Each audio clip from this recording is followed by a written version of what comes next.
Manuel Prat, c'est pas votre premier off d'Avignon. Non, non, non, non, c'est le 33e maintenant. J'ai commencé dans la rue, puis après une petite salle, après une plus grande salle, et puis maintenant ma salle habituelle, la Tache d'encre, un petit peu plus loin d'ici d'ailleurs, à 20 mètres. Ah oui, un petit peu plus loin. Oui, à peu près une centaine de mètres, dans une des rues, à mon avis, les plus agréables du festival. C'est le théâtre de la Tache d'encre. Oui, oui. tout à fait. Alors, vous, la particularité cette année, c'est que vous jouez 4 spectacles en même temps. Racontez-nous comment vous faites. Alors c'est assez simple en fin de compte.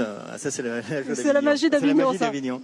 Je fais un spectacle à 11h, jour pair, un spectacle à 11h, jour impair. Idem à 22h, jour pair, jour impair.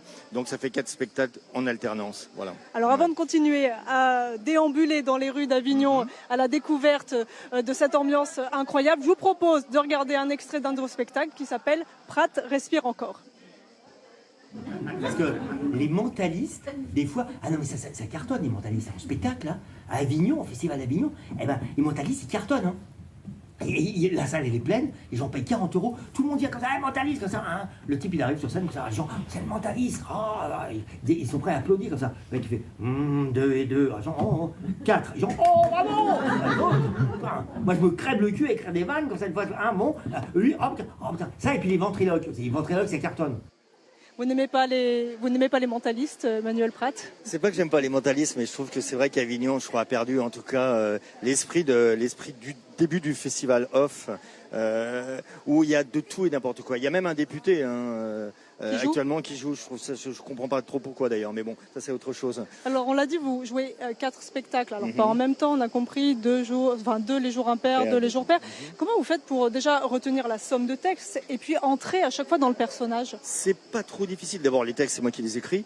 C'est comme un marathon. Avignon est un marathon. Il faut se préparer physiquement, il faut se préparer mentalement. Pas de fête, c'est du travail. Mais je pense qu'on fait un métier, c'est une passion. Je pense que des gens qui font un autre métier, qui travaillent dans les trains, qui travaillent dans des supermarchés à souffrir, je pense qu'au moins ne vivent pas de leur passion. Comment vous la gérez cette fatigue? Avec une rigueur énorme. Se préparer le matin, avec une sieste obligatoire d'1 h 30, pas d'alcool, pas de fête. Comme un sportif finalement. Ah mais c'est un marathon. C'est vraiment. Il faut pas partir trop vite au début. Il faut partir un petit peu lentement comme une limace, et puis continuer.